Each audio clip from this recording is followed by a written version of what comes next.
বহু মামলার পলাতক আসামি প্রতারক ওহিদুজ্জামান বাবু কর্তৃক স্থানীয় সন্ত্রাসী ভাড়া করে ও একটি বিশেষ বাহিনীর ইন্ধনে আগামী 48 ঘন্টার মধ্যে আমাদের সত্যবুদ্ধ হোটেল জামান সি হ্যাক্স দখলে নেওয়া ঘৃণ্য ফাইটারের বিরুদ্ধে সংবাদ সম্মেলন। আমি কক্সবাজার কলাতলিস্থ হোটেল জামসিয়া হ্যাক্সের সতর্ককারী বিশিষ্ট পর্যটক ব্যবসায়ী মোহাম্মদ শাহজাহান আনসারি বড় ভাই কাশেম আনসারি। আমার ছোট ভাই বর্তমানে মিথ্যা বানোয়াটু ভিত্তিহীন মামলায় কারাগারে রয়েছে। হোটেল জামাসিয়া হ্যাক্স নিয়ে দীর্ঘদিন ধরে বিরোধ চলে আসছে।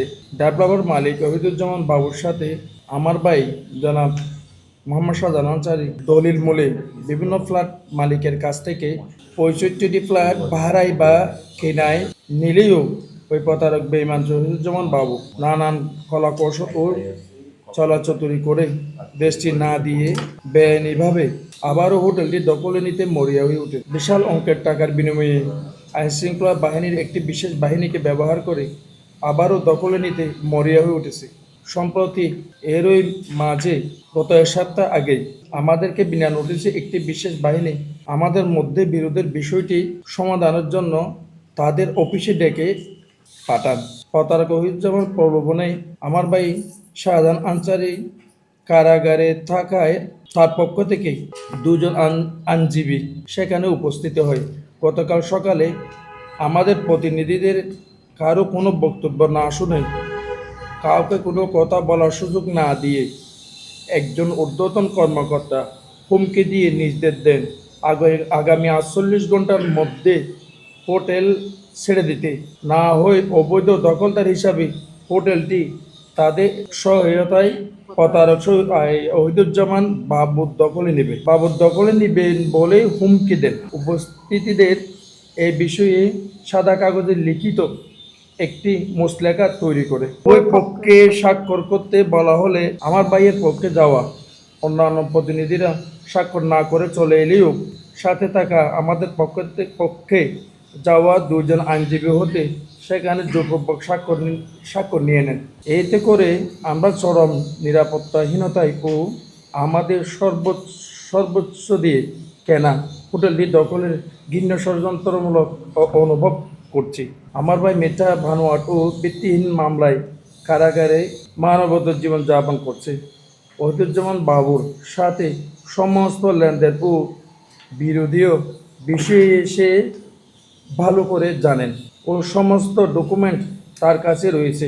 সে না আসা পর্যন্ত উক্ত বিষয়ের সমাধান সম্ভব নয়। তাই এই মুহূর্তে বিনা নোটিশে বিনা বিচারে আমাদের নারকীয় কায়দায় জোরপূর্বক উচ্ছেদ করে হোটেলটি দখল হলে তা আমার ভাই আর পরিবারের প্রতি চরম অন্যায় ও জুলুমের সর্বোচ্চের শিকারে পরিণত হব।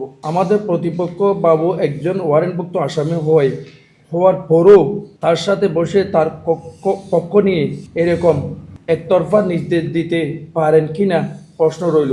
আইনশৃঙ্খলা বাহিনীর কাছে যেখানে উক্ত আসামিকে ধরে জেলে দেওয়ার কথা, সেখানে কিসের বিনিময়ে তার পক্ষ নিয়ে আমাদেরকে এরকম জুলুম করা হচ্ছে তা জানতে চাই আমার পরিবার ও এলাকাবাসী। বিদ্যমান বিরোধের বিষয়ে মহামান্য সুপ্রিম কোর্টের আপিল বিভাগে মামলা আপিল নম্বর 3350/24 নম্বর মামলাটি চলমান রয়েছে, যা কোনোভাবে অন্য কোথাও নিষ্পত্তি বা সমাধানযোগ্য নয়। মামলাটি চলমান রয়েছে। এছাড়াও হোটেলটির বিভিন্ন ফ্ল্যাট মালিকদের দায়ের করা 12/14টি মামলাও আদালতে চলমান রয়েছে। এতগুলো মামলা আদালতে চলাকালীন কিভাবে এই বিশেষ বাহিনীটি এভাবে বিনা নোটিশে ডেকে নিয়ে গিয়ে হুমকি ধমকি দিয়ে একজন করাপ্টেড লোকের পক্ষে গিয়ে মজলুম একজন কারাগারের থাকা মানুষকে আরও জুলুম করতে পারেন, সেটা দেশবাসী, আইনশৃঙ্খলা বাহিনী, সরকার, নীতি নির্ধারণী মহল ও প্রশাসনের প্রতি প্রশ্ন রইল। দেশের আইনি প্রক্রিয়ায় আমরা অপরাধী হয়ে থাকলে শাস্তি মাথা পেতে নিতে রাজি আছি, কিন্তু জোরপূর্বক কোনো বাহিনীর হস্তক্ষেপ কোনোভাবে মেনে নেব না। প্রয়োজনে এই হোটেলে আমরা আত্মহত্যা দিতে প্রস্তুত। এখন আমাদের শেষ বক্তব্য হচ্ছে, এই 24 ঘন্টা আলটিমেটাম আমাদেরকে দেওয়ার পরে আমরা মৃত্যুর ঝুঁকি জানের ঝুঁকিতে আছি। আমাদের অ্যাসিডের যুগেতে আছি, আমরা সব ফ্যামিলিগুলো এখানে অবস্থান করতেছি। আমরা ফার্স্ট ফ্যামিলি অবস্থান করতেছি। এখানে 14 জন মানুষ আছি আমরা। আমার মা, বাবা, আমার আন্টি, ওনার মেয়ে আছে এবং ছেলে মেয়ে আছেন, আমার ছেলে মেয়ে আছেন। আমরা সবাই অবস্থান করতেছি এক একজন বিভিন্ন ফ্লোরে।